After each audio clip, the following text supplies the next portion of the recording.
नोंथांमोन चेनेल आरो नोंथांमोनखौ हामबाय होनदों आरो नोंथांमोननि चेनेल अनसायगिरि नायगिरि साफ्रोमखौबो आंनि गोसो गोरबोनिफ्राय हामलायनायखौ जासिहरबाय। दिनै मा खालामखो नोंथां? गोजां बोथोर फैनायलाय आंनि जे प्रेक्टिकेलि गांसे कम्बल जेब्ला जोमना उन्दुयो गोजां गाया बे हिसाबै आङो गैयिफोरनो सिन्था धारा खालामनानै आंनि बोसोरसे इनकामनिफ्राय 10% आङो बेखौ रायजोफोरनो गोरिब गुन्द्रानो राननानै होनाय जादों आरो। साबेसे आङो 100 जन मानसिनि थाखाय केपासिटि दङमोन 100 जनखौ होबाय। नोंथांनि बे राननायाव सोरबा राजनीतिक लिडार बा सोरनिबाफोर बिदि सहाय दं? बेनि राननायाव आंनियाव रावबो राजनीतिक लिडार राजनीतिकनि माबा गैया। आं बेखौ गोसो जानानै आं निजेनो बुजिनानै आं बेखौ होनाय जादों।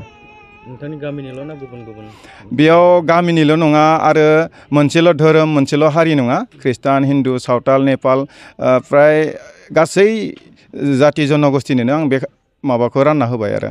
उननि समाव फैबाय थानाय समाव नोंथाङा बेबायदिनो पदक्षेप लाबावगोन? आं लाबाय थागोन आरो बेनो गिबि खेब नङा। आङो फ्राय गामिफ्रावबो होखायोमोन होनाया आरो उनावबो होबायानो थागोन।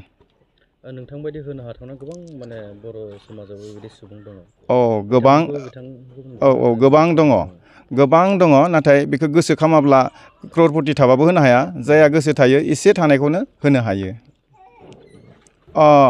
दायो गोबां सुबुंनो आं होजोबनो हायाखै। सोरबाया एसे मोननो लुगैदोंमोन नाथाय आंहा केपासिटिया 100 खानल'मोन। आं बेनिखायनो आं 100 जन मानसिनो होनाय जाबाय आरो गासिबो दा मोननो हायाखै। मोननो हायैफ्रा जेन उनाव मोननो हागोन। दा एबाराव मोनिखौ हामा मोननाङा बा गाज्रि मोननाङा आं बेखौनो गुरैयै खावलायबाय आंनि गोसो गोरबोनिफ्राय। दा कम्बल रानदों ना गुबुन माबाफोर? आङो दा जास्ट कम्बलखौल' रानदों। दा नैबे न'खराव जोंहा जे कम्बल रानदों जों गोजोननाय मोनदों गैयैफोरनो बेबायदि होनायखौ।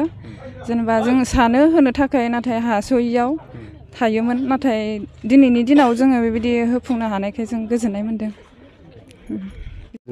মৰম কৰি কমত পাইছোঁ আৰু ভালে ভালে যে কি আশীৰ্বাদ দি আছোঁ আৰু এনেকৈ আগবাঢ়িলে আকৌ দিব পাৰিব। এইটো কোনে দিছে কম্বলটো? এইটো নামটো আমি নাজানো মতাৰি जिसाय बसुमतारिया फंबाया मेम्बरबो नङा चेयारमेनबो नङा गावनि मेहनतनिफ्रायनो बे गरिबफोरनो कम्बल दान होदों आरो बहुत बहुत धन्यबाद। बे आरो इसोरनि आशीर्बादाव बेबादिनो जौगालांबाय थाथों।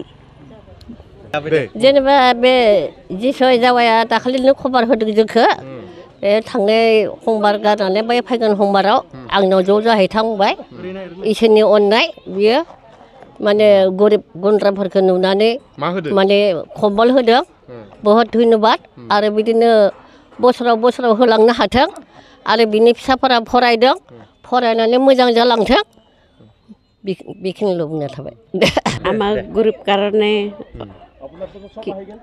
বসুমতারি ভালে ভালে কম্বল দিছে আশীর্বাদ দিয়ক। লোৱা নাই। কোনে দিছে? জানো নামটো কি? জিচুৱা বসুমতাৰি। কম্বল পাইছোঁ। কোনে দিছে? ঈশ্বৰৰ মৰমত কিবা মানুহৰ নামটো নাই জানি ঈশ্বৰৰ মৰমত এইটো কম্বল দি দিছে। এইটোৰ কাৰণে বহুত বহুত ধন্যবাদ। আৰু পাছত এনেকুৱা পাব পাৰে। नोंथांमोनाथ' मिथिखाबाय जानांगौ थारमाने गोजां बोथोरखाय ना गोजां बोथोरखाय आरो आङो माने गावनि जेनो गांसेल' जोमबाला गोजां गाया आं बेखौ मिथियो। बे हिसाबै गैयिफ्राथ' आरो बिदि गांनै गांथाम बायनो हाया बा दाम गोसा बायनो हाया। बिनि थाखाय आङो गैयिफोरनि थाखाय गांसे गांसे कम्बल होनो आवगायबाय आरो खुनु जाति धर्म नायाखै आं हिन्दु ख्रिस्टान सावताल नेपाल बर' गासैनोबो आं होनो थाखाय आखायाव लाबाय 100 जन व्यक्तिनि थाखाय। आंनि बुंनो गोनाङा बेसेबाङानो।